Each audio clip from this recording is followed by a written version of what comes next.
So I've got a golf tip request from _wee_chalky, so thanks for that, about how to play greenside bunker shots from an uphill lie. And that's a great question because it's quite a rare thing that people get asked, but you're absolutely right. You might get occasions where you're right up against the face on an uphill slope and you kind of almost fear, wow, this is not going to get far enough, or am I going to hit it too heavy, or am I going to thin it over the back of the green, things like that. So we don't want to be thinking negatively. So the reason I've got two clubs is traditionally, obviously, we play bunker shots from a flat lie with either a 58, a 56 or a 54, something like that. But I'm going to leave this 58 degree and I'm going to be using my 50 degree.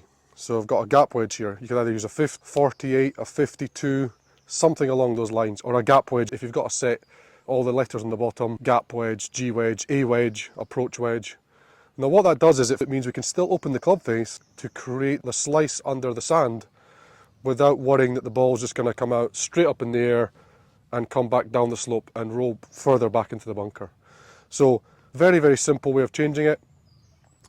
In terms of setting up with the shot, we want to try and follow the slope. So we want to be in a position where we're able to follow the slope with our body. So you'll probably dig in a little bit like I have done here with this to get the foundation. But from there, you want to follow everything with the slope. Follow your hips, shoulders especially. Try and follow the slope because we're trying to swing with the slope on the shot. We're not trying to dig in to the slope, because if we dig this way into the slope, even if we have the club face open, there's a good chance we're going to dig in and leave the ball in the sand. So we don't want to be doing that. We don't want to take too much sand. We want to take the right amount of sand. So we set ourselves nice and level with the slope, get ourselves balanced, keep that balance so there's no real leaning into the slope. We're just going to try and follow the slope. And that shot came out really nice and soft, nice and high, and it's not too far away from the hole as well.